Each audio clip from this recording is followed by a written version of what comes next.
Ẹ káàbọ̀.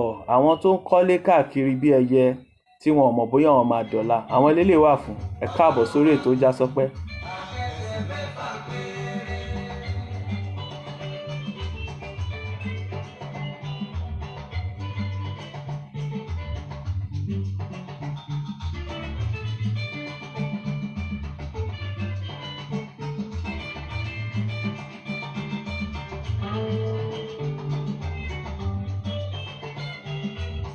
Ẹgbẹ́ lórí, ẹgbẹ́ lẹ́sẹ̀, kò tún bójú ẹ̀.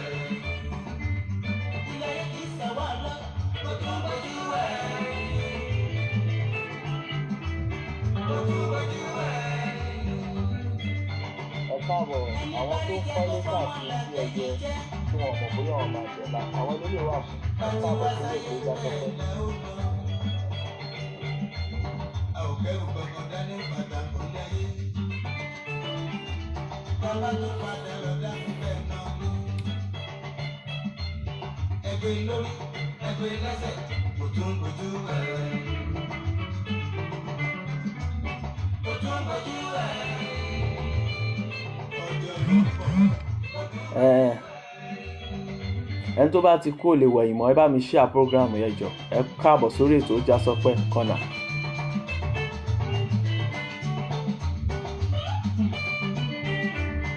Ibi Olúwa ṣiṣẹ́ rẹ̀ gbédè.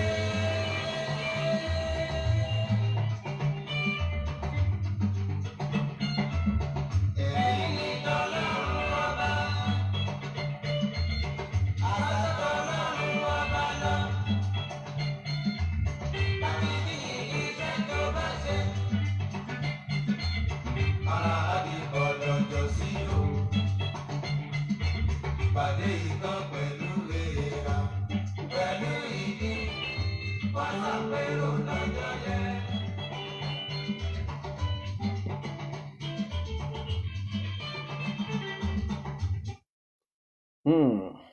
Now, ẹ káàbọ̀ sórí ètò, ẹ káalẹ́ ẹ̀yin olùgbọ́ mi. Ó Já Sọ́pẹ́ Olúmídé. Òun ni ó wà lórí ètò, òun ni ó ń ṣe bẹ̀bẹ̀ báyìí. Ẹ káalẹ́, ọ̀rọ̀ tá fẹ́ sọ lálẹ́ yóò pọ̀. Mo kàn fẹ́ ṣí wa létí ni, nítorí ẹ ti gbọ́ tí bàbá wa IK Dairo tó sọ nínú rẹ́kọ̀dù wọn, kò sénìyàn track, kò ṣènìyàn track tí wọ́n ṣe lọ́jọ́ tó ti pẹ́. Wọ́n sọ fún wa pé ó kọ́lé sí Bàrígà, ó kọ́lé sí gbogbo ibilẹ̀ kọ́lé sí. Wọ́n ní téèyàn bá kú tán, wọ́n wá ṣe bọ̀lọ̀jọ̀ sílẹ̀. Wọ́n tún sọ̀rọ̀ kan, wọ́n ní torí olówó la ṣe dá tálíkà. Ìwọ tó bá lówó tí ò bá ran tálíkà lọ́wọ́, personally nìyẹn. Ìwọ tó bá wà níjọba tí o mú owó ìjọba tó ran tálíkà lọ́wọ́, tó bá dé orí ìjọba, tálíkà òun ló kọ́kọ́ jẹ́ priority, òun ló jẹ́ kọ́kọ́ jẹ́ iṣẹ́ àkọ́kọ́ tẹ́ máa ṣe. Àwọn tálíkà ló jẹ́ kẹ́kọ́ wá. À ń fún wọn l'appointment, à ń ràn wọ́n èèyàn lọ́wọ́. Àwọn olówó làwọn tó ràn yín lọ́wọ́ tẹ́ fi débẹ̀. Àwọn fẹ́ ní owó kún owó ni. Wọ́n ti ní millions, wọ́n nílé ẹrù, wọ́n nílé, wọ́n ń jẹun ẹ̀mẹ́ta. Ṣùgbọ́n àwọn kan tán lọ dìbò fún yín, lóòótọ́ àwọn kan kówó fún yín. Ẹ máa ṣe báyìí. Kò ń ṣe pé ẹ̀ní dé báwọn ìgbà wa àwọn èèyàn ṣe ń ṣe láyé àtijọ́, even bó ṣe ń ṣe nílùú káàkiri. Kò síbi tí a ti ń kẹ́dì alẹ́. Àwọn tó fún yín lówó yẹn, tẹ́ bá fẹ́ succeed ìjọba yín, tẹ́ fẹ́ rí ọ̀run wọ̀, òun ni mo fẹ́ sọ fún yín. Ẹni tó bá nírọ́ ni mò ń pa fún yín. Ẹni tó bá nírọ́ ni mò ń pa fún yín. Ó kó òun àtọlọ́run, nítorí pé ìyà ajẹ ọmọ ẹ̀. Gbogbo àwọn tó ń convince yín, torí nígbà míì wọ́n máa ń sọ pé olórí gangan ní good intention, ṣùgbọ́n àwọn tó rọ̀gbà yíká, they have bad intention. Now, what are their intention of following you? What are their intention of supporting your political career? What are their intention of giving you the platform? What are their intention of giving you this being a governor, being a president? Look at their intention. Wo intention wọn. Sórí àwọn tó bá ń gbọ̀n tẹ̀lé ẹ̀yẹn, wọn ò lè sòótọ́ fún yín. Ẹ wo Amosu, ẹ wo Ajimobi, bó ṣe wà yẹn, individually, naturally, I think he's a good man. Ìròyìn yín èèyàn dáadáa ni. Ṣùgbọ́n ibi tó kù sí tó fi bà gbogbo ẹ̀ jẹ́ ni pé kò sí bóyá lè jẹ́yàn dáadáa tó. Iṣẹ́ t'Ọlọ́run gbélé ẹ lọ́wọ́ ni pé lọ ràn wọ́n tálíkà lọ́wọ́. Nígbà tí ebi ń pa mí, ò fún mi lóúnjẹ. Nígbà tí mo rí aṣọ wọ̀, fún mi láṣọ. Now, kò ń ṣe personal owó àjùmọ̀bí ló fẹ́ ná. Owó tí Ọlọ́run kó fún gbogbo àwa tá wà Nàìjíríà, tó kó fún wa látòrí owó epo, táàsì ni, látòrí owó epo, táàsì ni, all other natural resources ni. Gbogbo owó tí à ń gbà káàkiri àti tó ń fún wa, tó jẹ́ pé ìjọba àlùbọ̀mí ń fún wa láti ràn àwọn tálíkà lọ́wọ́. Gbogbo owó táwọn òyìnbó ń fún àwọn Red Cross ní, àwọn United Nations, gbogbo owó tó fi ń assist wa àti tó ń yá wa yìí, nítorí àwọn mẹ̀kúnnù náà ṣe ń yá wa lówó pé kí mẹ̀kúnnù kó lè dínkù ní Nàìjíríà. Nítorí pé wọn ò dédé ń yá wa lówó yìí. Wọ́n rí pé wọ́n dédé ń fún wa lówó, wọ́n rí pé Nàìjíríà ìyà pọ̀. Nítorí ìyà náà ṣe ń fún wa lówó yìí. Látọdún tó dẹ̀ ti ń fún wa, ó yẹ ká ti improve. Ṣùgbọ́n kàkà kó improve lára wa, ṣe ni ìyà yẹn ń pọ̀ sí lójoojúmọ́ táwọn ọmọ wa ń tàràkà. Báwo làwọn ọmọ wa ò ṣe ní tàràkà mọ́? Ẹ̀yin olórí tó kù ní kẹ́ gbọ́ báyìí. Ẹ̀yin tẹ̀dẹ̀ tí ní COVID tẹ́rù ń bà, ní kú láṣẹ Èdùmàrè lágbára Ọlọ́run. COVID yẹn máa kọ́ gbogbo yín lọ́gbọ́n ni. Ẹ̀ ń sá kiri ń sìn, ẹ fẹ́ ṣọ́nà. àwọn tálíkà ní ẹ̀ṣọ́ náà torí tálíkà ò ní nǹkan kan láti lose, wọn ò lórúkọ. Ẹ̀yin lẹ máa tẹ̀yin bá kú, ẹ̀yin ní gbogbo orúkọ bad things good things tẹ́ ti ṣe lọ́wọ́ máa gbọ́ káàkiri àgbáyé. Ẹ lè bìlí pé bẹ́yìn ṣe ń kú náà làwọn tálíkà ń kú lójoojúmọ́. Ẹ má bẹ̀rù, ikú yìí gbogbo wa la máa kúkú yìí. Lórí ọ̀rọ̀ give back ni mo sọ yìí to the society. Ìwọ tọ́lọ́run bá ràn lọ́wọ́ tí o bá lè dá padà fún society, ibi tọ́lọ́run ti gbé ẹ dìde, wàá rí pé apart from pé òun retí pé o máa rí double, o lè má rí double ṣùgbọ́n Ọlọ́run á kẹ́ ẹ, á gẹ̀ ẹ́, wàá nífọ̀kànbalẹ̀ ara, o ò ní rí àrìnfẹsẹ̀ sí. Àwọn ọmọ ẹ, future àwọn ọmọ ẹ, ìrandíran ẹ ó ti wà guarantee lọ́wọ́ Ọlọ́run. Wọ́n ní òkè lọ́wọ́ afúnni gbé. Now owó tiẹ̀ wá kán wá tún á fi ẹ́ ṣe olùṣọ́ àgùntàn. Olùṣọ́ àgùntàn lẹ jẹ́ ẹ̀yin tẹ́ wà níjọba. Àwọn àgùntàn yín ni pé ẹ gbọ́dọ̀ jẹ́ kẹ́nìkan kí kankan sọnù, ẹ dẹ̀ gbọ́dọ̀ jẹ́ kán kú. Now ẹ provide hospital tó dáa, education tó dáa, owó ìtọ́nà fún àwọn tó ti ṣiṣẹ́ fẹ̀yìntì. Àwọn tó ń ṣiṣẹ́ fún ọ owó wọn ó wà ní Bíbélì pé kẹ́ fáwọn tó ń ṣiṣẹ́ lówó, owó tó ń ṣe owó lásán. Ẹ fún wọn lówó tẹ̀yin náà rí pé tí ẹ bá bímọ tẹ̀yin náà fẹ́ fún ọmọ yín lówó oúnjẹ. Okay, say for example gbogbo ilẹ̀ náà mọ ẹlòmíì ọmọ ẹ ń lọ sí abroad, ó ń lọ ẹmọye tẹ́ ẹ̀ ń ná fún owó school ọmọ yín. Nígbà tí ẹ wá kó àwọn èèyàn dání, ẹ wá lè fi tọ́jú àwọn èèyàn yìí. Ìbànújẹ́ ni, ẹ ronúpìwàdà ẹ̀yin olórí. Gbogbo yín sá kíjokíjó sìn. Ibi tá wà ń sẹ́ everywhere and shake all over the world. Ó wá apply sí Nàìjíríà. Ó apply, àwọn ìlú kan ò ní irú problem ta níyì o. Lóòótọ́ ó peculiar sí majority of the world country in the world, but àwọn ìlú kan wà, wọ́n wà exempted. I don't know why. Wọn ò ní problem, wọn ò ní issue. Nàìjíríà níbi tí Ọlọ́run kẹwàá dé pẹ̀lú ewé àtegbò àti ọgbọ́n àtòye, kò yẹ ká ní irú problem ta ní rárá. Mo sọ̀rọ̀ kan nínú topic mi giving back to the society. Ìwọ tó bá jí owó ní àwùjọ, tètè lọ kó owó yẹn. Nítorí mo ti rí àwọn òyìnbó tó ṣe. Táwọn òyìnbó bá lè ṣe kí làwọn ò lè ṣe fún. Mo ti rí aláwọ̀ funfun tó ṣe. Nígbà tí Àjùmọ̀bí tẹ́ bá máa wo ẹ bá wo fídíò kan tí mo post, Àjùmọ̀bí ti sọ pé òun ò ní pẹ́ kú. Ó kọ́kọ́ sọ pé 70 years làwọn ń lò. Definitely ó yẹ kó ti mọ̀ pé òun ò ní pẹ́ kú. Ó tún wá ní doctor sọ fóun, kò ṣe pé wọ́n sọ fídíò lèmi máa ń rely lé lórí jù ni máa fi ṣe backup iṣẹ́ mi. Fídíò ni máa fi ṣe backup iṣẹ́ mi. Tí n bá ti rí fídíò mi ní fẹ́ post kìíní yẹn, ọ̀họ́ tí n bá rí pé wọ́n sọ ibi tí wọ́n ti sọ̀rọ̀ yìí, màá mọ̀ pé òótọ́ ni news yẹn. Àjùmọ̀bí sọ, ó sọ ní òun ò ní pẹ́ kú, pé doctor sọ fóun pé òun ò ní pẹ́ láyé mọ́. Ó ní kí doctor wá sọ fún ìyàwó pé nǹkan tó bá dùn, tó bá wù òun jẹ, tó bá wù òun ṣe ni kí ìyàwó òun kó máa ṣe fóun. Nǹkan t'Àjùmọ̀bí sọ nìyẹn, mi ìdédé sọ o. Àwọn ọ̀rọ̀ t'Àjùmọ̀bí sọ lóríṣiríṣi lẹ̀. Àjùmọ̀bí ti sọ àsọtẹ́lẹ̀ nínú ikú ẹ̀. Ṣùgbọ́n nǹkan tó wá dùn mí ni pé àwọn tó máa ń rírú kéèsì báyìí, ẹ mọ̀ nǹkan tó máa ń ṣe ni ẹlòmíà dálé àtọ̀nà ẹ̀ sí méjì. A wá bẹ̀rẹ̀ sí ní máa fọ́ká, a máa fún nítorí ibi tó ń lọ. Mi rò pé Àjùmọ̀bí mọ̀ pé ibi kan wà tó ń lọ. Nítorí tó bá mọ̀ ni gbogbo dúkìá tó ní, ìtóṣẹ̀ tó rà ńgbà tó kúrò lórí oyè tó lọ rà sí Amẹ́ríkà. Mo wá wò níjọ́ tí mo travel lọ sí Ìbàdàn Òṣogbo. Tí n bá lọ Ìbàdàn báyìí, màá wá rí àwọn ọmọ Ìbàdàn. Àwọn tó jẹ́ typical Ìbàdàn tó kọlà, ẹ wá rí wọn tó ń gbàrú. Tí ò sólùrànlọ́wọ́ fún wọn tó ń tọrọ owó kiri, tó ń tọrọ bárà. Ẹ rí wọn wá s'Èkó, wọ́n wá sùn sábẹ́ bridge. Bí ẹni pé wọn ò nílé, wọn ò nílẹ̀. Ìbàdàn tó jẹ́ pé òun gan ló yẹ kó da ju Èkó lọ lọ́wọ́ ta wà yìí. Wọ́n bà Ìbàdàn jẹ́. Mo believe pé tí n bá tán ayé mi wá, Ìbàdàn ló yẹ kí n base sí. Nǹkan tó ń dùn mí jù nìyẹn. Nítorí ilẹ̀ sùn lọ jarara. T'Àjùmọ̀bí lè kọ́ room and parlour fún àwọn tó ń tàràkà àtàwọn ọlọ́kadà. Ẹ lọ wò ó ńgbà tí Hamzat bẹ̀rẹ̀ iṣẹ́ ọwọ́ ẹ̀.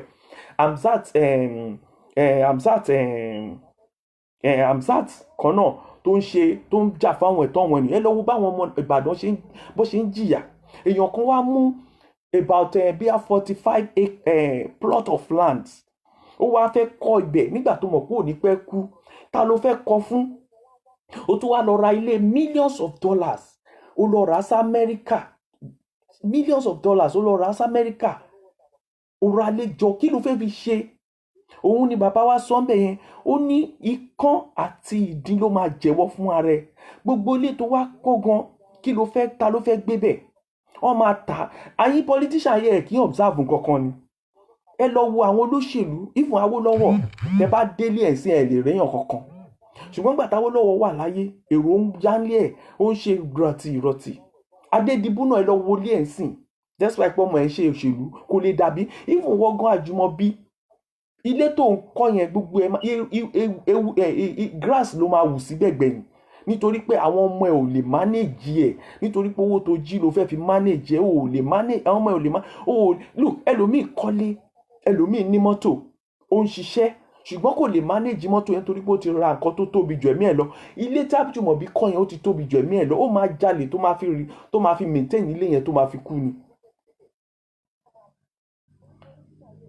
So kí là ń pọ́nlé àwọn èèyàn òde jókòó káwọn ọmọ Yorùbá jókòó kán wo àwọn tó ń jalè láàrin àwọn Yorùbá yìí ẹ wo bó ṣe ń jalè ìjọ́ Àjùmọ̀bí débẹ̀ 8 years governor èèyàn kan ti sáàbù ìjọba fún 36 years kò lè ra mọ́tò èmi yìí ṣiṣẹ́ ìjọba fún close to 20 years mi ilẹ̀ tí mo rà gan agídí ni mo fi rà mi ìsanwó ẹ̀ ìwọ tó jájùmọ̀bí ó bá jẹ́ professor ó bá jẹ́ governor orí kan náà lẹ́jọ́ ní rántí pé àwọn kan ẹgbà yẹn àwọn èèyàn òde gba àwọn pensioner ò fún wọn pension wọn kó tí ẹ ń ṣe tó bá dé bá gáràjì wọn yẹn tó bá dé àwọn gbogbo abẹ́ ìsàlẹ̀ Èkó gbogbo bíríìjì yẹn àwọn ọmọ Ìbàdàn pọ̀ ń bẹ̀ tí ìlú wọn bá dání tó bá jẹ́ pé bí ìwọ ṣe ń gbádùn ni àwọn ọmọ yẹn ń gbádùn ni àwọn bàbá wọn ń gbádùn wọn ò ní sá kúrò nìbàdàn wá sábẹ́ bíríìjì tán fìyà jẹ wọn tó máa sọ pé ọmọ àtọ̀hún rìn wá ó dẹ̀ wá ń bẹ̀ ó níwọ̀ kò ṣe Àjùmọ̀bí nìkan wọ́n pọ̀ bẹ́ẹ̀ o tèkó náà wà ń bẹ̀ tó jẹ́ pé àwọn ọmọ Èkó wọ́n ń ráre kiri téèyàn kọ́ dẹ̀ ń ra gbogbo ìlú lọ kò dẹ̀ sẹ́ni tó lè sọ̀rọ̀ nítorí àti jẹ lè ṣẹ́rí ẹlòmíì máa ń rò pé òun máa jẹ ń bẹ̀ ẹlòmíì àwa kú lọ́nà jẹ́ kí n sọ fún yín nǹkan tẹ́ bá ti sọ lẹ́ni ẹ̀ ní kábàámọ̀ tẹ́ bá kú o nítorí pé ẹ máa rojọ́ ẹlòmíì àwa dúró sẹ́gbẹ́ ògiri àmà bá dẹ̀ ti sọ pé kán ṣe ọ̀nà yìí mi ìdẹ̀sùn nígbà tí ó já sọ pé ń sọ̀rọ̀ mi dẹ̀ ń sọ pé kí ló ń sọ ayé mi rèé àwọn ọmọ mi máa jìyà àwọn ọmọ yìí ò ní jìyà o láṣẹ Èdùmàrè lágbá Ọlọ́run Nàìjíríà padà sípò bó ṣe ń dùn mí ní ẹ̀dùn ọkàn tí mo fi ń bẹ Ọlọ́run fún Nàìjíríà k'Ọlọ́run dájọ́ kíákíá ẹ̀yin tẹ́ bá jẹ́ olóṣèlú ẹ̀yin tẹ́ bá jẹ́ ìyàwó olóṣèlú tó jẹ́ Dubai nìkan lẹ́mọ̀ kẹ́ múra lẹ́mọ̀ ẹ rántí ọ̀la o ẹ̀yin ò mọ àìsàn tó máa ṣe yín nísìn àìsàn tó ń ṣàwọn olóṣèlú ẹ lọ wò àwa ń rí lójoojúmọ́ ẹ rí ni o kò ṣàjùmọ̀bí nìkan o Chief Attorney General bóyá Kogi State yẹn náà kú Èkìtì State àwọn gbogbo kan kú lọ ní báyìí that is why ẹ̀rù ń bà àwọn olórí yẹn ẹ wo Àkẹ́tì nsìn òun náà sick ìyàwó ẹ̀ sick Ọlọ́run á fún lálàáfíà o pẹ̀lú gbogbo àwọn tó sick l'Ondo State wọ́n ti pọ̀ gbogbo àwọn olówó yẹn wọ́n lọ kó àrùn yẹn káàkiri láàrin ara wọn ni tó bá jẹ́ pé tálíkà ló ń kú pẹ́pẹ́pẹ́ ni ẹ rí i pé wọ́n máa fò káàkiri ni wọn ò ní kíà fún yín nítorí pé àwọn olówó ló ń kú lẹ ṣe rí i pé àwọn olówó ẹ jẹ́ sọ fún gbogbo ẹ̀yin olóṣèlú yẹn ẹ tètè á lọ tún ọ̀nà yín ṣe nítorí pé ó ti ń dé fún yín gidi gan ẹ lọ wo nǹkan tá à ń rí lórí Facebook tó ń ṣẹlẹ̀ ní gbogbo Nàìjíríà ẹ rí i pé àwọn olówó àwọn èèyàn ńláńláńlá ló ń kú tálíkà ń kú tẹ́lẹ̀ àwọn ọ̀ràn wọn kúkú mọ̀ pé èèyàn kan kú Nàìjíríà ẹ jẹ́ ká gbàgbé ti tálíkà kò sígbà tí tálíkà ń kú typhoid ń pa tálíkà jẹ̀díjẹ̀dí ń pa tálíkà ó fẹ́ bímọ ìyàwó ẹ̀ fẹ́ bímọ kò rówó hospital san ó ń pa tálíkà wọ́n fẹ́ ṣe operation ó rówó operation ó ń pa tálíkà ẹ̀yin lè máa ń fò wá sílùú òyìnbó ṣùgbọ́n ẹ ráṣìírí yín sìn ẹ ráyé yín lóde ìwọ tó bá nẹ̀gàn tó jó lóṣèlú tó jẹ́ pé tán bá ti sọ̀rọ̀ kó àtàkì èèyàn yẹn àbó náà rẹ̀ ó jẹ́jẹ́ lọ pé lóṣèlú tó jẹ́ gbọ́n ẹ̀ tó jọ rẹ̀ kó lè pẹ́ nílé ayé ìwọ náà fún ara ẹ̀ níjọ́ tó bá lọ kúkú ìyà yìí wàá máa gé rẹ jẹ wàá máa kábàámọ̀ ni má rò pé ṣé ń sọ fún ẹ èmi ti bá àwọn olóṣèlú rìn dáadáa kò dẹ́ ṣèmi nìkan mọ́ àwọn èèyàn tó ń bó lóṣèlú rìn fún 30 years ẹlòmíì ṣì ń dúró ó ń support wọn ó dẹ̀ ń jẹ ìyà báyìí mi ní kó má support anybody tó bá ní èmi náà mo níyàn tí mo lè support ṣùgbọ́n jẹ́ ká wò báyìí téèyàn tó ń support tí ò bá ṣe dáadáa ó dẹ̀ mọ̀ kó máa affect wọ tí ò bá affect ẹ̀dá rẹ ló máa affect ọmọ ẹ tọmọ ẹ bá jáde school tí ò bá ríṣẹ́ ó rò pé sì torí pé o ti ń ṣòṣèlú sí ó mọ̀ nǹkan tó máa ṣẹlẹ̀ sí ẹ lọ́la ó rò pé wọ́n ló máa wá tọ́jú àwọn ọmọ ẹ ó mọ̀ pé nǹkan tó bá ṣẹlẹ̀ òun lọ́wọ́ ọmọ ẹ máa dé bá nǹkan tó bá ṣẹlẹ̀ lọ́wọ́ ọmọ ẹ máa dé bá bẹ́ẹ̀ mi ṣe wà ń sìn ẹ̀rù àwọn ọmọ mi ló ń bà mí ẹ̀rù àwọn ẹbí mi ló ń bà mí. Wọ́n ti tọrọ jẹ, àwọn èèyàn ń tọrọ, àwọn èèyàn daṣẹ́ wọ̀sán gan, àwọn èèyàn ń rorí láti ṣe 419, àwọn èèyàn gbogbo nǹkan tó èèyàn ń rò náà rò. Ṣé rí nǹkan tó ń ṣe bẹ́ẹ̀ ní àwọn ìlú kan ni pé nítorí pé wọ́n ní ìrètí. Ẹ wo ọmọ primary school ṣe court, ó ń ṣe 419, wọ́n fún ọmọ primary school ní 3 naira 30,000 naira kó lọ mú ọmọ òkókó wá, ọmọ kékeré, ọmọ primary school kó lọ mú ọmọ bí ọmọ 5 years wá, ọmọ primary school tó yẹ pé wà bí àbí 9 years, ó lọ mú ọmọ 3 years wá fún wọn, ó dẹ̀ lánú ẹ̀ nítorí wọ́n máa fún lówó. Ẹ wo bí táyé bàjẹ́ dé Nàìjíríà. Ẹ̀yin ọmọ Yorùbá tẹ jẹ́ concern ọmọ Yorùbá lóríṣiríṣiríṣiríṣi, àwọn ọ̀rọ̀ tí mò ń sọ rèé, kò ṣe pé mo ń tako Yorùbá.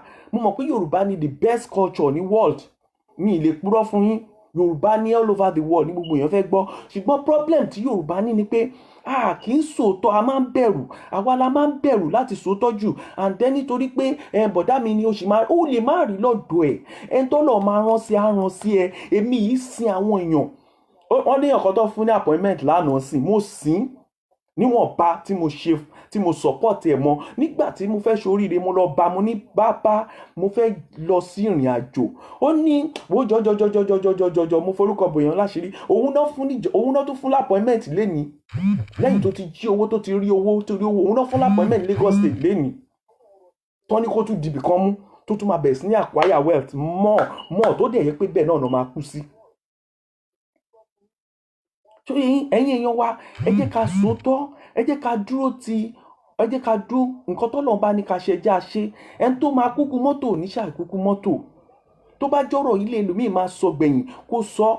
Tó bá ti fi ṣẹ́rí ìlú òyìnbó tí àwa wà yìí, nǹkan tí mo máa ń sọ kínní yẹn, ṣẹ́rí gbogbo nǹkan tá à ń rí ní mèremère yìí, àwọn kan náà sọ̀rọ̀, wọ́n petition, wọ́n gbé placard, wọ́n dúró pé ìjọba máa ṣe. Tíjọba bá ṣe, àwọn ò ní káwọ́ lẹ̀. Àgbà tíjọba bá sign ẹ̀, bó ṣe máa ṣe lẹ́yọ kọ̀ọ̀kan tí ìlú máa fi tò nìyẹn.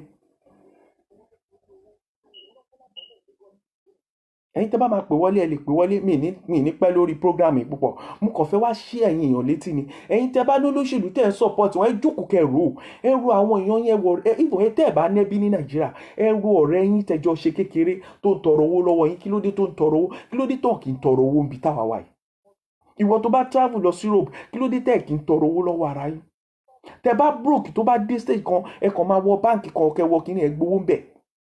Nírọ̀rùn lẹ máa san. Kò ṣe ti Nàìjíríà.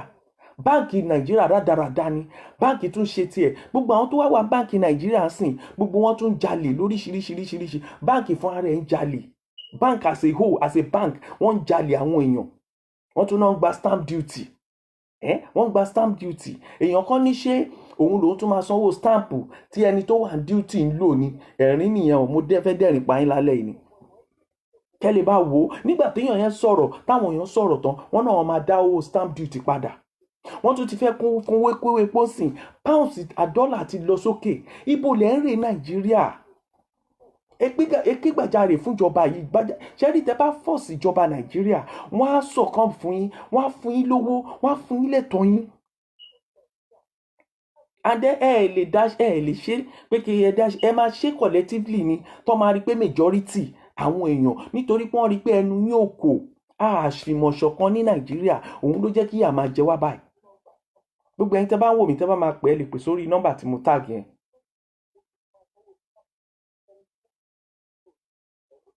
Ìwọ tó bá ní owó personally, ó làágùn. Ẹ wo àwọn tó wà labroad, ẹ wo gba COVID nsìn, palliative oríṣiríṣi. Àwọn ẹlòmíì kan tí wọn ò ṣe ìrànlọ́wọ́ fún yàn rí, wọ́n wà forced láti ṣe ìrànlọ́wọ́. Ẹ wo bébí ṣe ń pààyàn randomly. Ẹ wo nǹkan táwọn wò lóríṣiríṣi táwọn èèyàn máa ń fún yàn lówó. Ẹlòmíì wá fún 5,000 naira péré tíjọba Nàìjíríà ò lè fún. A máa ké 5,000. Ìjọ́ mélòó ló máa ná tán? A máa ké ẹrí ibi táyé dé. Nǹkan tó mú kéèyàn máa ké 5,000 naira. Owó tí ò tó 5,000 naira tí ò ju $10 lọ àbí £10. Àwọn èèyàn á máa ké. Màmá kí lẹ̀ ń tà? Ṣé àlàáfíà ni? Èló lẹ̀ ń tà? Èló lẹ̀ ń pa? Máa rí 1,000, máa rí 500. Àwọn ọmọ mélòó lẹ bí? Ọmọ 4. Ọkọ yín kọ́? Ọkọ ti sá lọ. Àbí ọkọ yín kọ́? Ọkọ wa ti kú. Sẹ́yìn nìkan lẹ wà nù rí látàárọ̀. Ẹ gba 5,000. Báwọn ọmọ Yorùbá, báwọn ọmọ Nàìjíríà káàkiri ṣe ń ṣe oore káàkiri nìyẹn. meanwhile àwọn billions wà nínú ìjọba Nàìjíríà, billions tẹ́lẹ̀ mú 5,000 yẹn lójoojúmọ́ kẹ́ máa fáwọn èèyàn lójoojúmọ́ kó máa jẹun. A lot of people ló níṣẹ́ tó ń para wọn nígbà míì kò ń ṣe pé èṣù máa ń wọnú ẹlòmíì kò ìkanra ní. Psychologically many people ti ń ya wèrè because tí o bá ti sówó wèrè ló kù nǹkan tí ò yé ìjọba Nàìjíríà yẹn. You want the crime to stop in Nigeria and you are hoarding the money for your family alone. You are just creating problem for your family and yourself. Because at the end of the day, this thing it will turn back to you because these people that doesn't have money at the end of the day turn to thief, or they will start doing crime, one crime or the other. You know, ẹ̀yin gbogbo àwọn tó ń ẹ̀yin wo pé kí ló ṣẹlẹ̀ táwọn èèyàn tó ń rape ni kò ń ṣe psychologically many people are mentally disordered in Nigeria. Why tó bàbá máa ṣe dómọ ẹ̀ because kò rí nǹkan tó ń ṣe ayé ẹ̀ ti bàjẹ́ ó ti ráyé pin ni.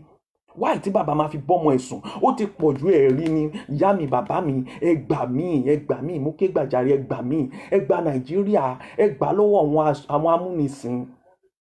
Nigeria is in bondage ẹ gbà mí kò ń ṣe pé mi ì ṣe party kankan mọ́.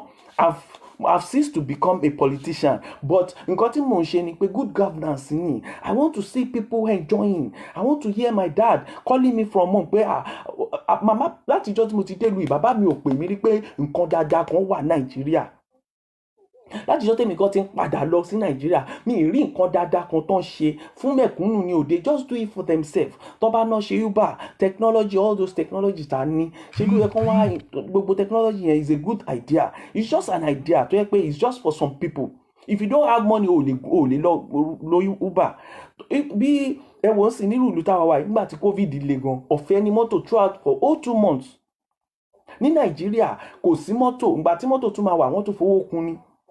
Àwọn NRTW wọ́n sọ pé NURTW wọ́n sọ pé National Union wọ́n ní kò sí nǹkan tó wọ́n lè ṣe nítorí ìjọba ò lè kúṣìn wọn. Ẹ wo irú ìlú tá a wà yín sìn àwọn tó jẹ́ private organization they give them money. Ìyà ń jẹ yín Nàìjíríà àwa Yorùbá tá wà àwa dúdú tá wà ń bí àwa foreigner tá wà ń bí kankan náà ni kò sí yàtọ̀. Tó bá ti wà legit láti gbèrú ìlú ẹni ìlú wọ́n máa fún ẹ láṣẹ kankan náà ni. Ò bá wá láti ibìkan tó bá ti náṣẹ ẹ wo ẹni tó bá nílé iṣẹ́ tó bá ń san tax ẹ wo àwọn ìyá lọ́jà yẹn gbogbo ìyá lọ́jà tẹ́lẹ̀ ń gbowó lọ́wọ́ wọn lójoojúmọ́ yẹn nígbà tí COVID dé èló lẹ fún wọn padà. Èló lẹ fún wọn padà. Àwọn taxi driver yín gbogbo wọn ní mọ́tò wọn ní dánfó èló lẹ fún wọn èló lẹ pè wọ́n kẹ́ fún wọn èló lẹ san sákàǹtì wọn. Ẹ̀dẹ̀ ní kán máa jà ẹ̀dẹ̀ ní kẹ́lòmíì máa pa ọmọ ẹ̀ ẹ̀dẹ̀ ní kẹ́lòmíì kó máa bọ́mọ ẹ̀ sùn. Ẹ mọ̀ pé they are going to be mentally disordered ni. Tí ò bá sówó wèrè ló kù now. You people know this. Ẹ̀yin kan dẹ̀ ń gbèjà wọn. À ń sọ fún yín a ti ń sọ kínní ti pẹ́. Ní kẹ́ má gbèjà ẹbí yín. Ẹ̀yin náà ẹ jókòó kẹrù ìlú lẹ́bí yín yẹn fẹ́ fún yín. Tó bá rò pé wọ́n yín sìn ọmọ tiẹ̀ rántí ọmọ ẹ̀ náà if kò wà labroad ọmọ ẹ̀ máa fẹ́ ṣeré lọ Nàìjíríà ṣé ọmọ yín lè lọ Nàìjíríà sìn kò sọ ọmọ ẹ̀ tó lè lọ Nàìjíríà most àwọn ọmọ náà lè dé Nàìjíríà báyìí. Ó dẹ̀ nílùú ẹni ó dẹ̀ ń jà fún ó dẹ̀ ń send owó síbẹ̀ kí láǹfààní àwọn ọmọ ẹ̀ ò lè débẹ̀. Àwọn ọmọ ẹ̀ ò lè débẹ̀. Àwọn ọmọ mi Nàìjíríà náà wà gbogbo ẹbí mi Nàìjíríà náà wà. Tó bá ń sọ̀rọ̀ Nàìjíríà lẹ́yìn tí bá ń sọ mo wà legit láti sọ confam mo sọ fún yín mi lè ṣe kí n má lọ Nàìjíríà yearly àfi tí ìbára náà lọ bọ̀ tán bá tú mí lẹ̀ báyìí bọ́ bá ṣe ń tú mí lẹ̀ báyìí mo di báàgì mi máa ń lọ Nàìjíríà ni. Àwọn ọmọ èèyàn mi many people èèyàn kan sọ pé kí ni ìdí táwọn èèyàn fi ń ràn yàn lọ́wọ́ tó jẹ́ pé wọ́n máa gbé kámẹ́rà wọ́n máa fídíò ẹ̀ nǹkan kan. Hello. Ẹ káalẹ́ bàbá mi ṣe wà okay. Ẹ káalẹ́ ọmọ jẹ́jẹ́ akéwì ẹ káalẹ́ láti ìlú Germany kan yẹn. Ẹ kú ètò àwa ni àmì bàbá mi. Mo ń gbọ́ yín sà. Ṣé rí ọ̀rọ̀ orílẹ̀-èdè Nàìjíríà sà kò èmi ò rò pé Nàìjíríà lè dámọ̀ kò ń ṣèpè. Ṣé rí the best thing sà tèmi rò sà ẹ jẹ́ kí àwọn ọmọ Yorùbá a tó dá dúró. Ṣé gbọ́ Mo ń gbọ́ yín sà. Àwa ọmọ Yorùbá àsìkò ti tó tẹnitẹni tàkùkù sí nǹkan tó dàbí kí nǹkan ó jẹ́ tèèyàn. Bẹ́ẹ̀ni. Ẹ wo nǹkan tó ti ń ṣẹlẹ̀ láti ṣe ẹ̀yìn wá. Ẹ wo àwọn èèyàn wá ṣe ń jìyà. Ẹ wo tó ṣe ń pa àwọn èèyàn wá. Sọ̀rọ̀ mi yìí. Mo ń gbọ́ yín sà.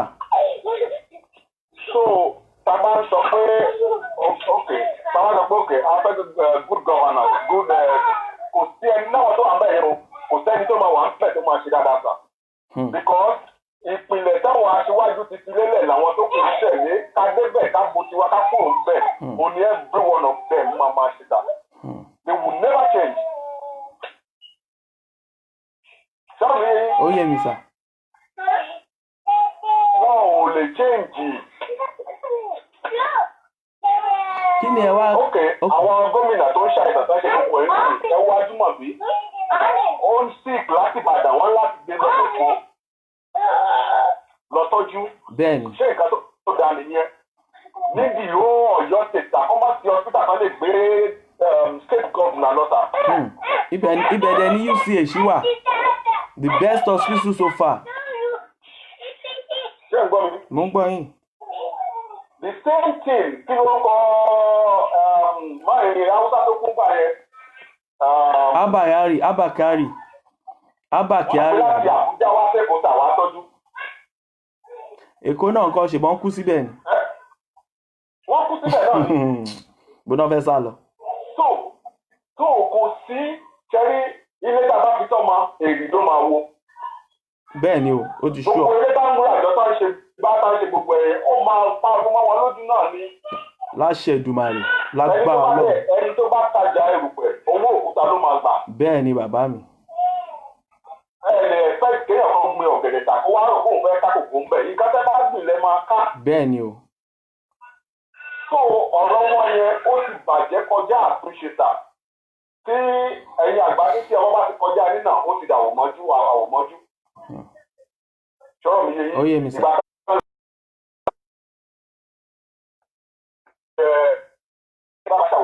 But now ó ti kọjá tà ó ti late. Ó ti late. Now kí ni ìmọ̀ràn tẹ́yìn wá fún. Ìṣòro tí. Ìmọ̀ràn wo lẹ wá fẹ́ fún ìmọ̀ràn tí mo. Tẹ́fẹ́ fún one tẹ́fẹ́ fún. Ìmọ̀ràn tí mo máa gba àwa Yorùbá. Àwa Yorùbá ni mo bá lọ́rọ̀ sà. Okay sir. Ọmọ Yorùbá ni mo bá lọ́rọ̀. Okay. Àsìkò ti tó ká máa ṣe ra wa lóṣìṣẹ́ ọwọ́ ká fi ìgbàanú kan ṣoṣo ká fi ṣọ̀já. Ìwọ ni Afẹ́nifẹ́re o, ìwọ ni OPC o, ìwọ ni Àgbẹ̀lọ́ba o àbí wọ́sọ̀ ẹ jẹ́ kí gbogbo wa ká parapọ̀ ká jà fún ìlú wa. Káwọn ọmọ wa má bàa jẹ̀yà mọ́. Jọ́rọ̀ mi yé.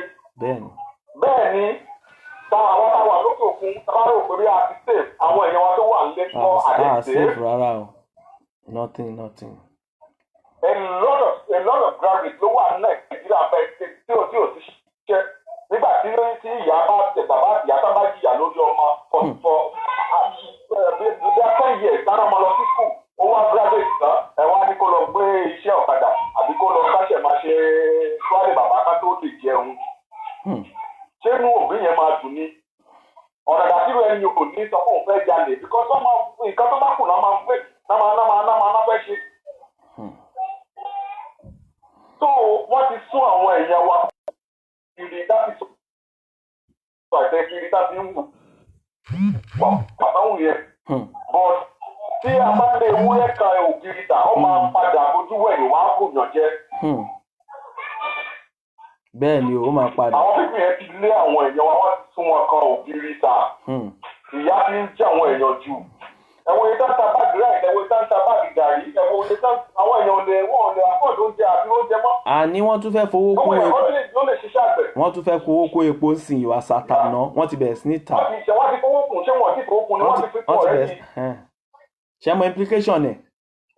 Kí ni gọ́ọ̀mẹ̀ntì gangan ní? Kí ni measure wo ni gọ́ọ̀mẹ̀ntì ní fún citizen láti jẹ́ pé à ń ra oúnjẹ à ń ra everything kò sí measure kankan. Àwọn èèyàn kan sọ fà ní so. Mr. Olùṣe ẹ̀jẹ̀ rí ẹ̀jẹ̀ sọ fún yín. Our people here, they have nothing in their object. Táfẹ́ ọ̀fọ̀ àwọn Nàìjíríà. Nǹkan tó wà lájẹ̀ńdà wọn ni pé wọ́n gbọ́ pé àwọn èèyàn ń ṣe gómìnà, àwọn èèyàn ń ṣe kinní kan, wọ́n ń débẹ̀ wọ́n ń gbowó. Let me just go, jẹ́ ń débẹ̀ kí n kú tèmi. Kò lẹ́yìn yẹn tà kò sí nǹkan kí ni ó bẹ̀ẹ́ wọ gbogbo ọdún tí Ajímọ̀bí tó wà bẹ̀. Kí lẹ́yìn tí wọ́n ṣe sí ní Ìbàdàn? Ẹ sà ẹ mọ nǹkan tí mo rí ṣe rí ilé tí Ajímọ̀bí ń kọ́ yẹn ó tó Chelsea and Westminster Hospital ó jù lọ bàjẹ́ hospital bíi mẹ́ta la máa yọ tábà pa Chelsea and then the other one bóyá ti Fulham yìí àwa pa mọ́ bóyá Hammersmith ṣe rí hospital bíi mẹ́ta tó bá jẹ́ pé ó lè kọ́ hospital yẹn kó equip ẹ̀ kó jẹ́ pé yẹn ló ṣe lásán fáwọn èèyàn inú ilẹ̀ tó wà sí wọn máa ṣàdúrà fún wọn.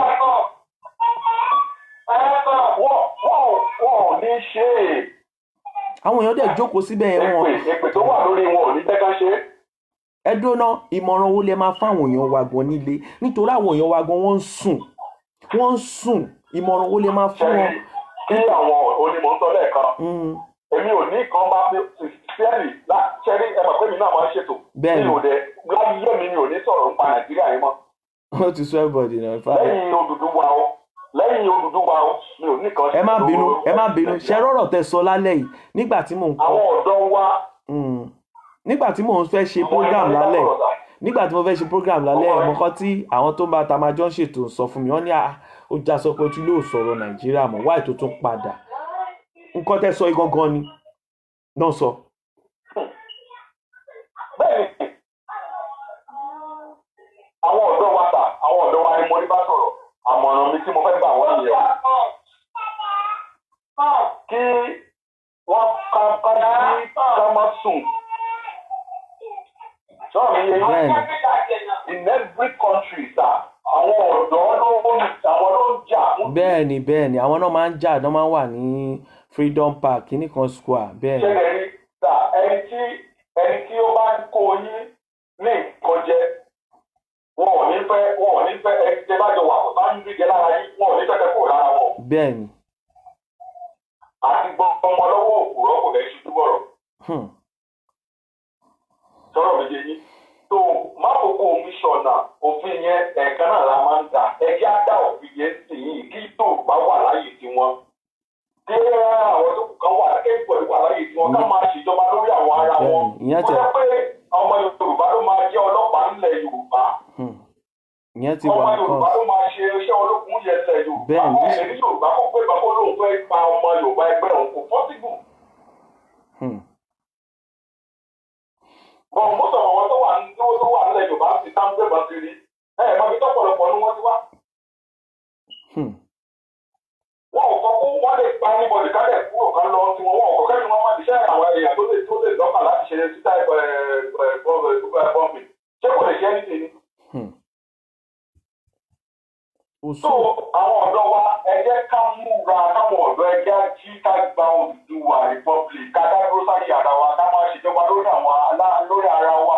Ẹ ṣé gan bàbá mi ọmọ jẹ́jẹ́ akéwì ìkọ́nù wa lẹ́yìn náà ẹ jọ̀ọ́ ẹ má sinmi àwọn èmi náà ti rò ó tẹ́lẹ̀ pé ó yẹ kí n mẹ́nu kúrò lọ́rọ̀ Nàìjíríà ṣùgbọ́n èmi náà ló ń wà affect èmi náà báwo ni máa ṣe mẹ́nu kúrò lójoojúmọ́ náà àwọn èèyàn inbox mi náà ń sọ oríṣiríṣi ó ti sú èmi náà ṣùgbọ́n Ọlọ́run á ràn wá lọ mo ń gbàdúrà lọ́wọ́ báyìí lórí Nàìjíríà Ọlọ́run bá wa wọnú àwọn èèyàn yìí lọ kọ́lọ́run bá wa dájọ́ yìí ṣe rí tí Ọlọ́run bá fi ẹ̀ bóyá tó bá dì pẹ̀lú most of them bó ṣe ń ṣe lọ lọ́wọ́ yìí bóyá gbogbo wọn á ronú pìwàdà láti jókòó láti sit tight and then àwọn youth wa náà bóyá kíní yìí á lè kàn án lẹ́gbọ̀ọ́ ẹ ṣé gan bàbá mi ọmọ jẹ́jẹ́ akéwì láti Germany. Ọkọ̀ wọn tí tẹ bá wò ó sà láàpì ní ìgbésẹ̀ yìí wà ẹ̀ sà. Bẹ́ẹ̀ sà.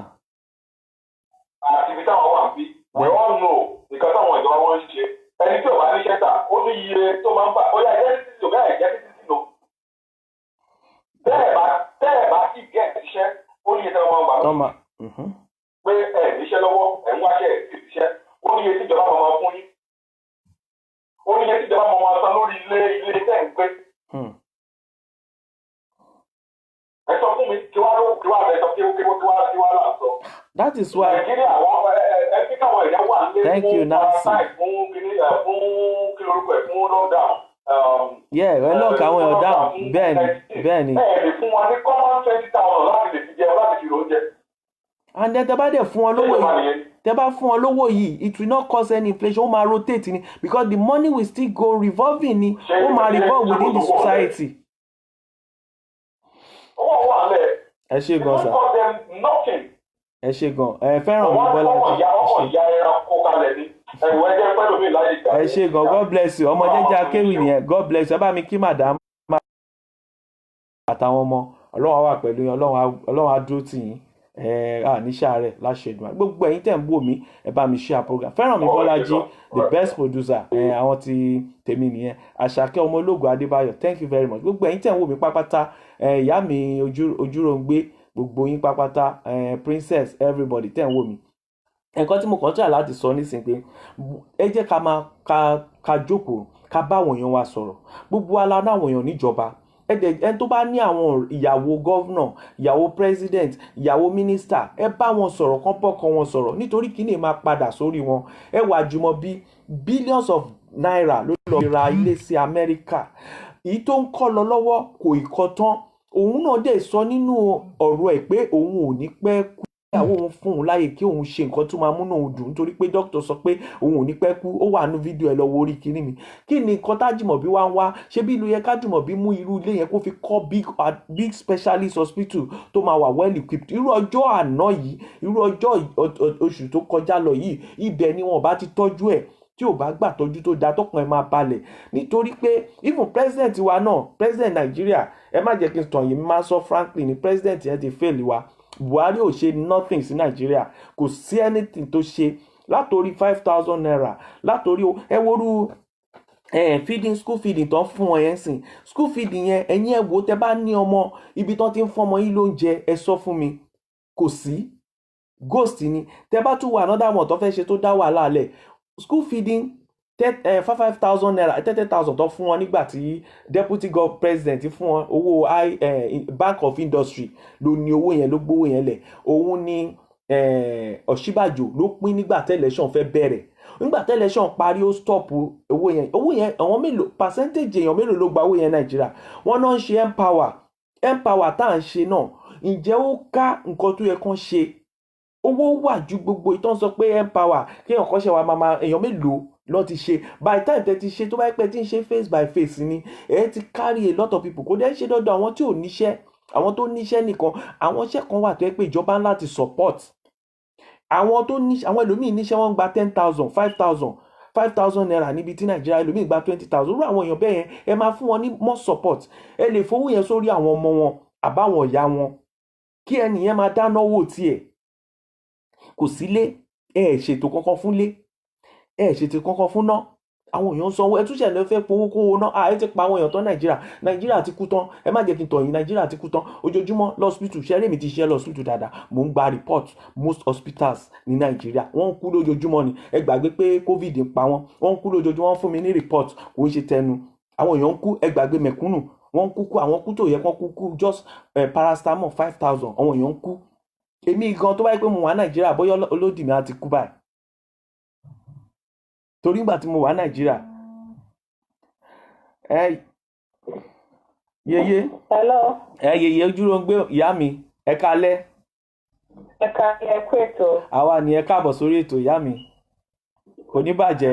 mo kàn fẹ́ sáré chipping sí contribute sí ètò yẹn ni. ẹ ṣe gọ̀mà ẹ bá wa dá sí. ṣe rí ó já sọ pé ẹ má ṣe wàhálà ẹ yé ṣe wàhálà ara ẹ má bọ́dà ara yín. ok ma. ẹ yé bọ́dà ara yín. first of all ṣe ráwọn youth yẹn gangan ni problem ìlú yẹn. bẹ́ẹ̀ni. tàbá yọwọ́ àwọn olóṣèlú àwọn youth tẹ̀ ń sọ yẹn gangan the problem. The moment tó bá ti há tẹ́tẹ́ náírà lé wọn lọ́wọ́ báyìí wàhálà dé nìyẹn. nǹkan tó dẹ̀ fẹ́ sọ wọ́n dà gangan nìyẹn. ṣe rí program tẹ̀ ń ṣe yìí tó bá jẹ́ pé ibi tó ti ń jà ni àwọn tó máa ń jà tó ń jà tẹ́rù máa pọ̀ bí 1 point something. ṣe rí the moment ẹ bá bẹ̀rẹ̀ sí ní bu Ajímọ̀bí wọ́n máa bú yín náà ni. wọ́n tún máa bú yín ni. so wọn ò tí ì ready Nigerian youth they are not ready.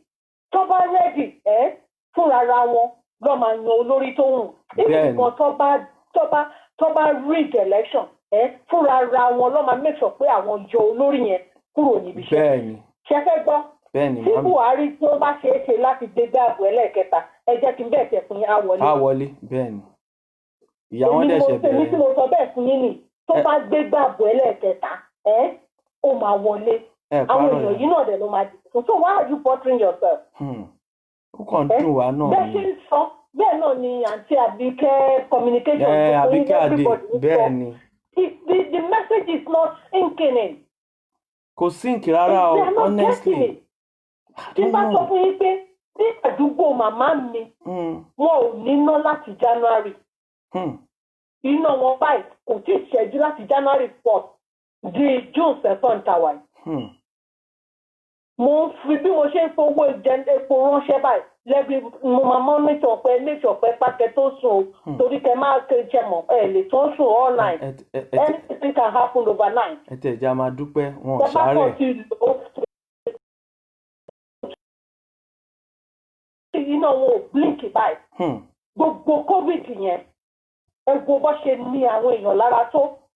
Ṣùgbọ́n bí pọ̀ tó fún wọn yẹn o tí Buhari bá tún lóun fẹ́ gbé gbàgbọ́ ẹlẹ́ẹ̀kẹta tó bá ti ra Ankara tó lọ kó ráìsì tó ti bàjẹ́ yẹn tó tún ha fún wọn wọ́n á tún wọlé wọn ò tẹ̀ ní ìdàtíjẹ́ tó àwọn ọmọ olú ọmọ because ládùúgbò tiwa àwọn ọmọ olú ọmọ dìbò sọ pé àwọn òbí gbà kan dìbò fún ẹlòmíì nígbà tí Ambode di ìgbà Buhari ni wọn ò jẹ́ káwọn màmá wa dìbò rárá àwọn ìnìbà.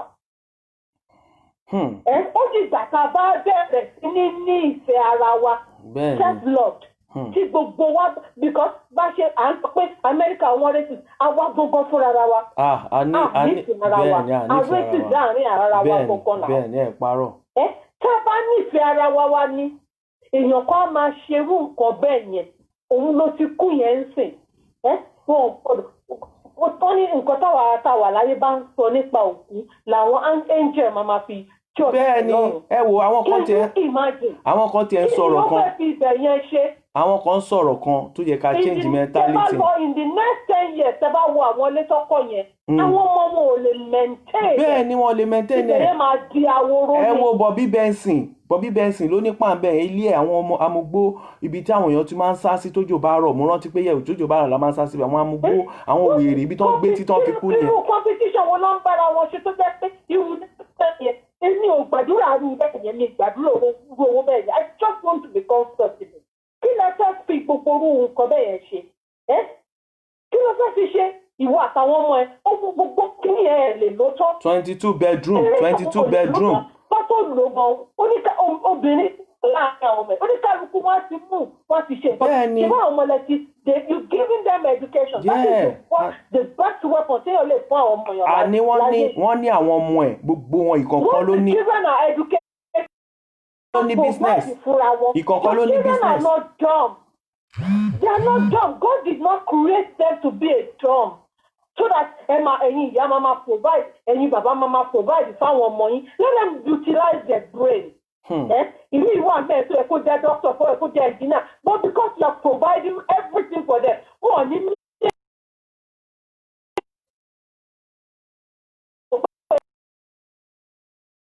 ṣe owó náà ni mo fẹ́ rí. Bẹ́ẹ̀ni. Owó náà dẹ̀ ni mo ti rí so they will not àwọn ọmọ wa máa lọ ṣe DJ is DJ ẹ̀kọ́. Yeah DJ.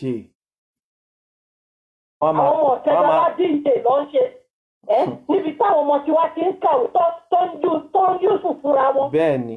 But because bàbá wọn ti lówó ọmọ Buhari kí ló rí ìdí ní gbogbo unit tó lọ. Ó lọ photographer ni. Photographer. Photography kò kó ara wọn lórí gbogbo wọn wá pọ̀ wọ́n wá lo fake name lọ. Wọ́n wá ní talking about wọ́n nífẹ̀ẹ́ ara wọn. Bàbá nírú yín mo ti observe àwọn ọ̀rọ̀ kan. Ọlọ́run á ràn wá lọ́wọ́ ìyá mi ẹ má jẹ́ ká padà. Nígbà tí bọ́dà ara yìí ẹjọ́ kọ́ ṣé wọ́n bá ṣe fẹ́ bẹ́ẹ̀ni oníkàlùkù náà tó bá pọ̀pọ̀ mọ́ máa lọ oní gbogbo àjọ máa. Ó yẹ káwọn èèyàn ọ̀tá àwọn tó ṣe dáadáa yìí Nàìjíríà tó máa sọ pé wọ́n ṣe tó yẹ kí gbogbo wa kẹ́nu ìfọ̀n àwátàwà lábúrò ó yẹ kí gbogbo wa bẹ́ẹ̀ ni ẹ ṣe gan mà ẹ ṣe mà láti jẹ́ pé ká jọ fọwọ́sowọ́pọ̀ ẹ ṣe tó bá gan jẹ́ bí tó ti máa dùgbò fọ́ra wọn lórí ìlú wa pọ̀ bàjẹ́ ẹ ṣe ìyá mi ẹ jẹ́ ẹ̀ ní ìjẹ́ ẹ tí wọ́n gbé program ẹ ti Nàìjíríà sílẹ̀ onígbàlùkọ́ àti ayé ẹ máa polówó ọjà mi sìn. kò dá o a sì máa ti kọ́ta máa jẹ́ ẹ ṣe mà God bless you ìyá mi. ìlàdùn ti wa làwọn mọ̀ pa àrùn jẹ. bẹ́ẹ̀ ni ẹ ṣe gan mà God bless you ẹ ṣe gan mà God bless you ìyá mi God bless you. ẹ ṣe gan èèyàn mi bá wa share program mi wọ́n ní ọ̀pọ̀ ọ̀rọ̀ kò kágbọ̀n a ti sọ nǹkan tèmi kàn ní point torí àwọn èèyàn sọ pé a kàn sọ̀rọ̀ lẹ̀ advice ìkíní ni pé àwọn youth tẹ́ bá wo gbogbo kíní tó máa ń ṣe ń bì protest tó máa ń ṣe ń bì àwọn youth ló máa ń pọ̀ jù wọ́n máa ti communicate pẹ̀lú ara wọn youth ló máa ń pọ̀ jù táwọn ìjọba bá dẹ̀ rí pé youth pọ̀ wọ́n ní one voice àwọn ìjọba máa gbọ́ nǹkan tẹ́ fẹ́ tẹ́ bá fẹ́ kí ìjọba Nàìjíríà fún yín lówó láti máa fún yín lówó oúnjẹ láti tún gbogbo àdúgbò yín ṣe ẹ máa dà jáde ẹ máa protest ẹ máa kọ lẹ́tà ẹ ní láti ṣe jàgídíjàgan ẹ dúró tì wọ́n gbogbo ibi tó ń gbà kọjá ẹ block ẹ wọ́n á rí yín wọ́n á gbọ́ tì yín wọ́n á dẹ̀ make sure pọ́n fún yín ní time tó máa ṣe ẹ dẹ̀ jókòó ẹ sọ fún wọn pé within 1 year nǹkan báyìí la fẹ́ kẹ́ ṣe fún àwọn ìyá wa within 1 year nǹkan báyìí la fẹ́ kẹ́ ṣe fún ọmọ wa within 1 year nǹkan báyìí la fẹ́ kẹ́ ṣe fún àwa náà wọ́n á ṣe ìkànnì èkejì ni pé ṣe rí gbogbo àwọn olówó tó ń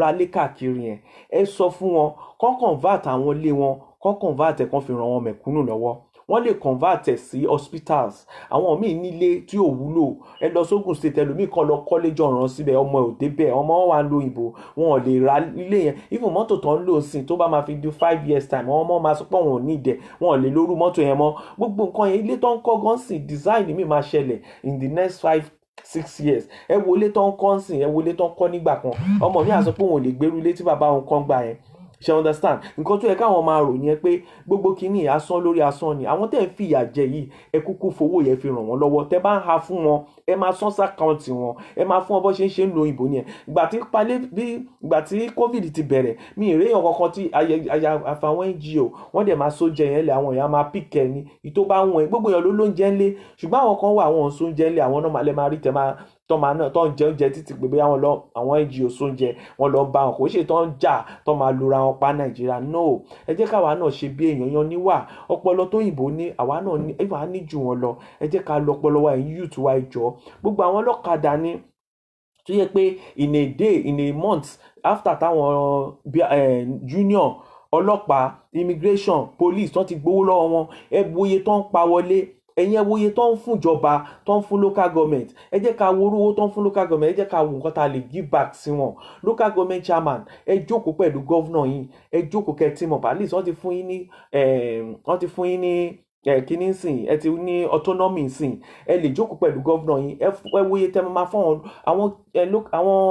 àwọn lọ́jà irú ìtẹ́ ń gba 100 naira lọ́wọ́ wọn ẹ bá wọn dí padà sí 5 naira ẹ jẹ́ kára dé àwọn èèyàn irú epo tẹ́ fi kún yẹn àwọn owó tẹ́ kó síbì kan ẹ ṣe fowó yẹn kẹ́ fi kúṣìn owó epo tó bá dé pé ẹ lè kúṣìn ẹ máa sún sàkáǹtì àwọn individual tẹ́ bá rí pé àwọn olówó yẹn nígbà tẹ́ ṣe kí náà pé oil kí lẹ ṣe yẹn náà subsidy tẹ́ ẹ bá fẹ́ ṣe subsidy ẹ sanwó fáwọn èèyàn direct àwọn ìyá wa tán sick tán dàgbà ẹ lọ sanwó fún gbogbo àwọn hospitals ẹ lọ review bill àwọn èèyàn bẹ̀ people are dying just because wọn lè sanwó ẹlòmíì ẹrù ló bà pé mi ìlówó ọmọ mi sick ló fi kú ẹlòmíì a lot of things you know mi ní láti máa sọ fún yín ṣùgbọ́n mo fẹ́ rọ gbogbo ẹ̀yin ọmọ Nàìjíríà pé kán lè nípa àṣewọ̀n tá a lè ṣe ni àwa sọ nítorí pé inú wa ò dùn sí bí Nàìjíríà ṣe rí in fact inú wa ò dùn ẹ̀rù ń bà wá báwo náà wọn bó náà wọn wá máa lọ lọ́jọ́ iwájú ṣé yàtá wa jẹ iná náà wọn máa jẹ òyìnbó gan ò gbàyàn láyè mọ́ òyìnbó ti kùn ẹ rí òyìnbó ò gbàyàn láyè mọ́ tó bá dé lóyìnbó sí ìlà ìlú nígbà kan làwọn òyìnbó máa welcome ẹ nínú wọn máa dùn pò ń ṣiṣẹ́ ìsìn wọn ò fẹ́ kẹ́ ṣiṣẹ́ mọ́ wọn ò tẹ́ fẹ́ kẹ́ ṣiṣẹ́ mọ́ wọ́n ti ní kó ní kálukú máa lọ ẹ jẹ́ ká tọ́jú àwọn ọmọ wa Nàìjíríà tọmọ yẹn bá wá bí ń sìn nǹkan tó máa go through ó lágbára ni ṣé nǹkan tọmọ bàbá wa go through tó máa sọ pé kò easy gbà yẹn eléyìí kò ṣe pé kò easy mọ́ kò tiẹ̀ kò káàmù rárá ni kò káàmù àtọ́ kò káàmù sìn nígbà ayé ìgbà táwọn bàbá máa sọ pé àwọn ẹ̀gbọ́n wa máa sọ pé kò easy ìlú òyìnbó ìgbà yẹn ó da ìsìn kò tiẹ̀ rọgbọ rárá àtọ́ ọmọ ni. So ẹ jẹ́ ká tún lè ṣe, ẹ jẹ́ ká tún náà ṣe. Hello sir, I want to discuss with you please. Oluwadare Stella, yeah. Try to inbox me. There is no testing center for COVID in Ogun State. Yes, Dàpọ̀ Abíọ́dún ni ẹ̀yin náà lẹ gbé síbẹ̀.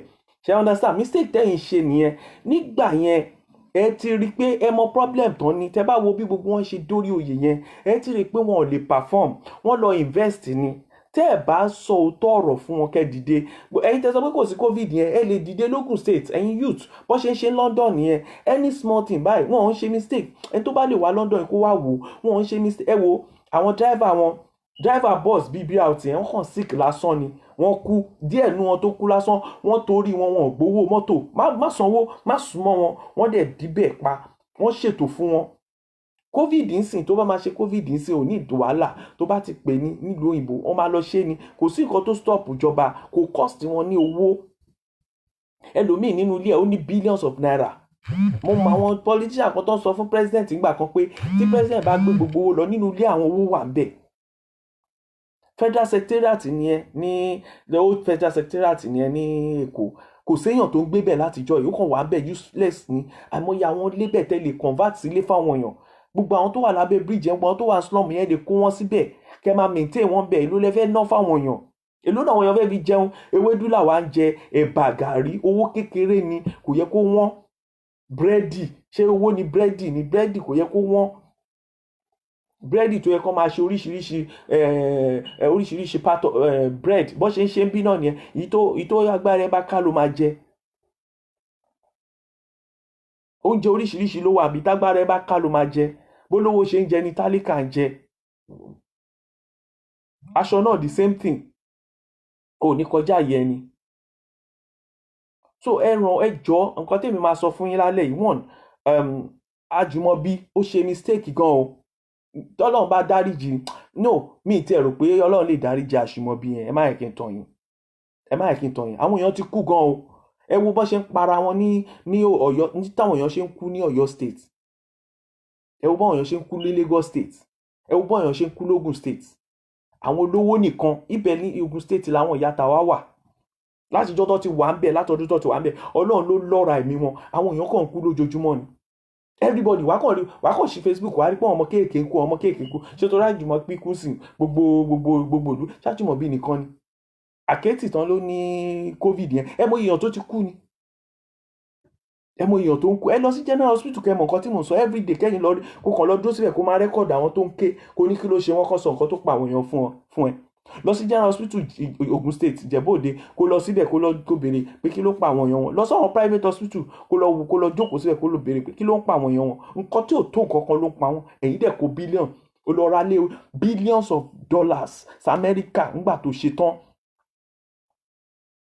Ọlọ́run á ràn wá lọ́wọ́ o èmi fẹ́ polówó ọjà mi torí pé èmi náà mo rẹ́ni support mi ṣùgbọ́n Ọlọ́run support mi wọ́n bá tèmi náà máa fi support Nàìjíríà òun ni mo ṣe yẹn pẹ̀lú díẹ̀ táwa náà ní ta fi ń support àwọn èèyàn wa ní Nàìjíríà òun nìyẹn mo ní oògùn kan bíi tummy cleanser ni ìwọ tínú ẹ bá tóbi wàá yàgbẹ́ wọ́rọ́wọ́rọ́ wàá lò pẹ̀lú omi gbóná díẹ̀ omi tó wọ́rọ́ ló máa fi lò òun rèé capsule lélẹ̀ mo dẹ̀ ní àgbo ẹ̀ náà ó máa sè ó máa rẹ́ pẹ̀lú omi gbóná omi tó warm wàá máa sè wàá máa warm wàá máa mú burn fat náà ìwọ tó bá ní fat bóyá wọ́n sọ fún ẹ pé fat pọ̀ lára ẹ o fẹ́ reduce fat ara ẹ òun rèé ohun tó lè lò rèé mo ní kinní ẹ̀ náà mo ní capsule burn fat náà tó bá fẹ́ ń bẹ̀ ó wà òkè gbogbo natural herbs náà fi ṣe organic ni kò sí nǹkan tó eléyìí erectile dysfunction ní quick ejaculation ìdákọ́lẹ̀ ìwọ tó yẹ pé tó bá dórí obìnrin báyìí ó máa dálẹ̀ wọ̀rọ̀wọ̀ níbi ìgbà tí òkú sùn bó ṣe máa rí ni ẹ ṣùgbọ́n tó bá lélẹ̀ tó bá dúró àwọn tó lò wọ́n sọ fún mi eléyìí àti alẹ́ ṣàgbé méjèèjì lura tí gbókíní ọkùnrin ò bá ṣiṣẹ́ mọ́ rárá àtọ̀ ó máa jí ni gbàgbọ́ fún ẹ tó bá wá lò yẹn tán wọ́n wá fi eléyìí máa wọ eléyìí òun ni rheumatism cream lélẹ̀ fún rheumatism cream lélẹ̀ rheumatism cream ni àrùn rheumatism tó bá ń ṣe ẹ́ wàá fi pa ni ìyẹn ṣó wá lélẹ̀ rheumatism arthritis àti rheumatism ni ṣó lélẹ̀ bóyá wà yìí méjèèjì yìí ló máa lò pọ̀, méjèèjì ó bára wọn lọ ni. Eléyìí làgbo ẹ̀, ó máa fa àgbo ẹ̀, omi àgbo ẹ̀ ló máa fi máa mú tó bá ti sè, wàá sẹ́ omi àgbo ẹ̀, omi yẹn ló máa warm, ló máa fi máa mi eléyìí tó máa fi tán. Wàá rí pé lọ́gán lára máa jí. Ṣé understand? So eléyìí diabetics lélẹ̀ wà fún àti àtọ̀ ṣúgà, omi coconut, warm organic coconut water, omi coconut ló máa fi máa lélẹ̀. Ṣé understand? Ṣé wá rí lè yà àwọn obìnrin wa tó yẹ pé ọkọ wọn ó ń sá lọ, ó ń wò pé wọ́n rùn sọ́hun, wọ́n gbà òun ò láìkí wọn, ọkọ wọn lọ ń ṣe kíní ìta, ẹ̀yẹn ló lè kẹ́ máa fi pa ojú ara yín every time. Ẹ má kò ń ṣègbà tó bá fẹ́ ṣe nìkan, kẹ́ bá ti wẹ̀ tán ẹ máa lò kẹ́ máa fi pa, àbí tẹ́ bá fẹ́ sùn kẹ́ ṣanra kẹ́ fi pa, tó bá jọ́ tó bá kọlù yín kò ní lọ bí kankan. Òun lélẹ̀ eléyìí aphrodisiac honey ni eléyìí náà ń pè ní àdódùn ní Yorùbá. Tó bá ti lo èyí tí mo sọ fún ẹ yẹn pé bóyá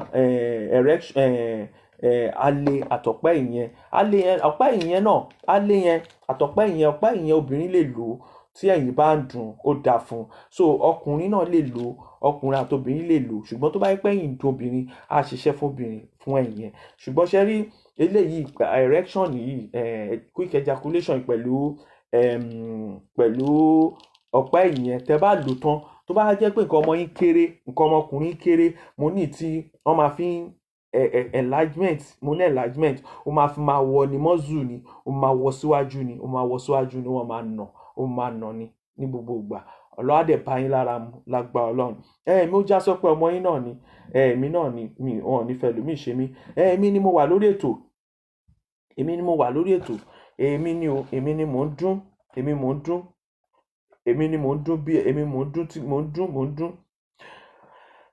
tí mò ń rọ̀ bí òwe, ó já sọ pé ọ̀rọ̀ Nàìjíríà là ń sọ.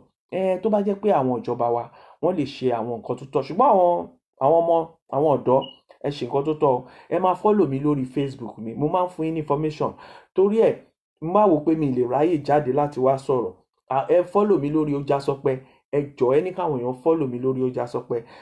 Tí àwọn information táwọn kan fún yín, èmi náà fún yín, bó ṣe ń jáde a máa fún yín ní fídíò, a ní fún yín ní fake news. Ó Já Sọpẹ́ nǹkan tó bá ti ń ṣẹlẹ̀ àti tó máa lè pa yín lẹ́rìn á fún yín, tó yẹ pé ẹ ní dọ̀ rárá. A ní sọ pé torí pé Nàìjíríà ò dáa wípé ká lọ para wa. Ẹ má jẹ́ ká para wa, ẹ má jẹ́ ká rora wa pin. Ìwọ tó rora ẹ pin tó lọ ń bọ́mọ ẹ sùn kò dáa rárá. Ìwọ tó rọmọ ẹ pin tó lọ ń lu ìyàwó ẹ kò dáa rárá. Fàyàwó ẹ mọ́ra, ẹ jókòó kẹ́ plan. A lot of things wà. Bóyá next week màá sọ plan bí àwọn èèyàn ṣe lè kógo já Nàìjíríà.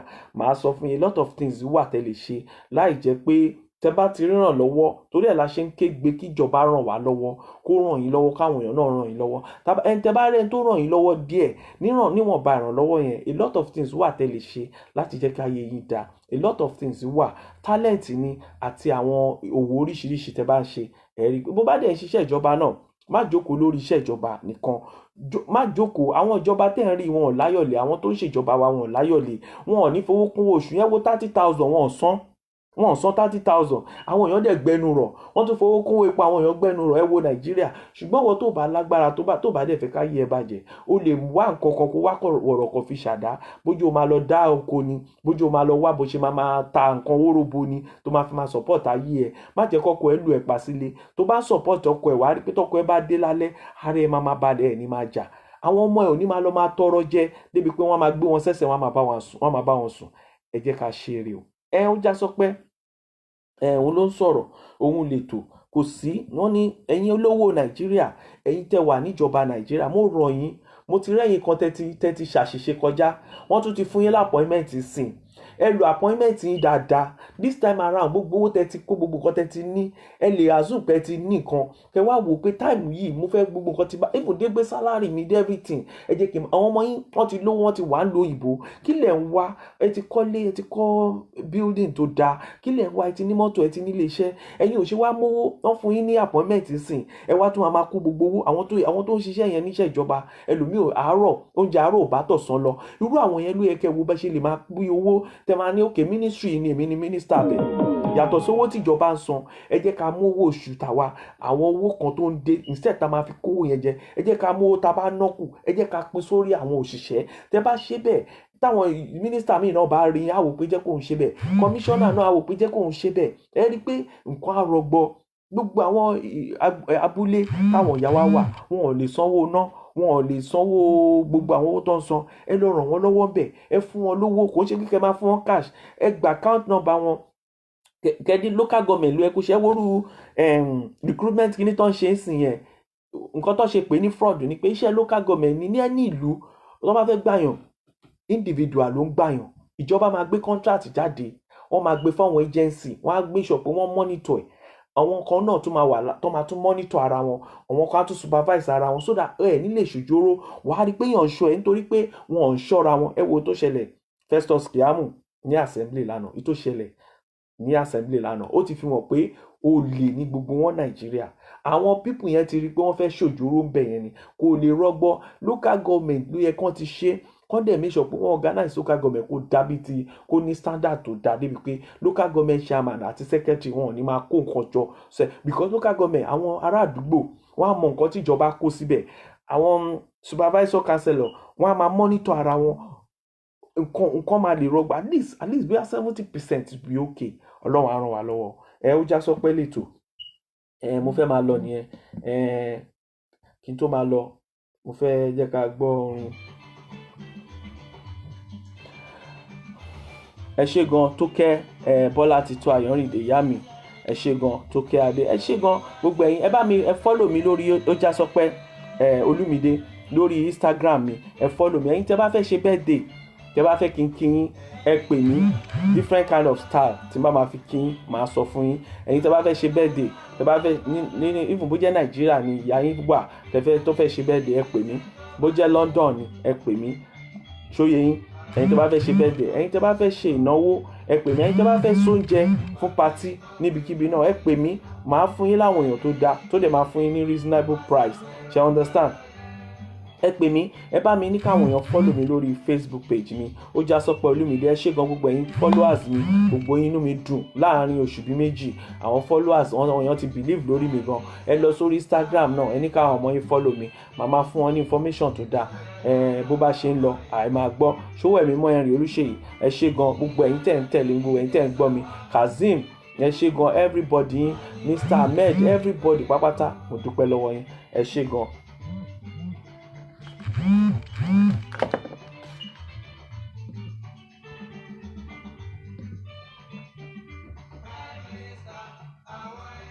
Prime Minister àwọn ikán Major General àwọn èèrà àwọn tó máa jẹ yín nìyẹn ìdín máa rán delegation wá sí tọwọn tó máa jẹ àwọn tó kù yìí nìyẹn ṣẹ́rí àwọn yẹn máa gé gbogbo ara wọn ní ìdún Prime Minister àwọn ikán nǹkan tó máa ibi tẹ́ máa gbẹ̀yìn sí ní ilẹ̀ ẹsẹ̀ mẹ́fà ẹ ṣe ràn wọ́n yàn lọ́wọ́ tẹ́ bá déjọba tán bá fẹ́ ṣe ṣáàmánú kíní kankan ó ṣe kúkú ṣe ṣáàmán yẹn kó fi ràn wọ́n yàn lọ́wọ́ ládùúgbò ẹ̀ ìwọ ṣáàmán local government ó ṣe kúkú gbà fún lọ́hùn gbogbo èyí tó ti jẹ fọ́dún mẹ́rin ó ti kọ́lé ó ti ní mọ́tò kí ló ń wá kí lẹ̀ ń wá kí lẹ̀ ń bá kà ẹ ti ní mọ́tò ṣẹ́fẹ́ gun mọ́tò méjì ni ìwọ tó kó mọ́tò jọ wọn ò lè sẹ́ sínú mọ́tò yẹn bó bá ṣe ń kú báyìí wọ́n máa pín gbogbo ẹ̀ ni wàá rí pé wàá gé ka jẹ nítorí pé ọlọ́run gan á fìyà jẹ ọlọ́run á fìyà jẹ àwọn ẹbí ṣó ń gbọ́ ìpàdé oríṣiríṣi ẹ máa gbọ́ wọ́n ń ṣe wékìn ni o máa gbọ́ o ọ̀nà wọ́n ń ṣe wékìn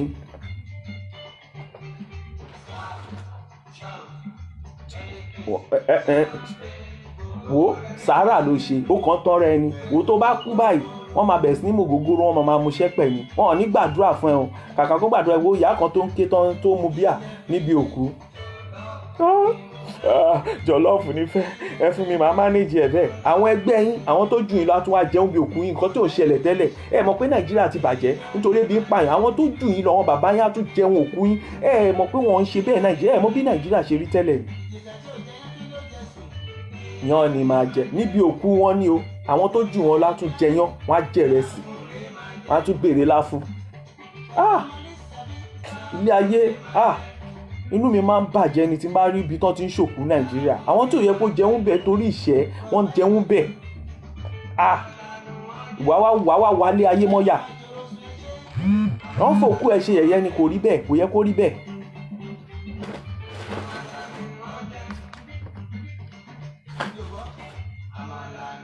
Aṣọ́lé Olúwa Ṣọlá fún mi Dọ́là Dorcas Dọ́là Jack sorry.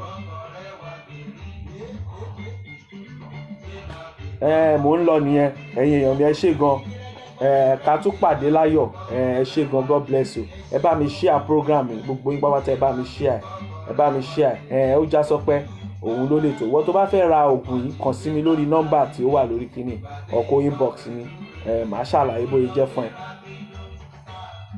Champagne gbogbo Heineken gbogbo rẹ̀ ní rabidun pẹ̀lú ògógóró wọ́n wá mu títán ní patí ẹ̀ wọ́n á máa ṣe rádaràda ìwọ tó yẹ pé dignitaries ni ẹ ìwọ èèyàn ńlá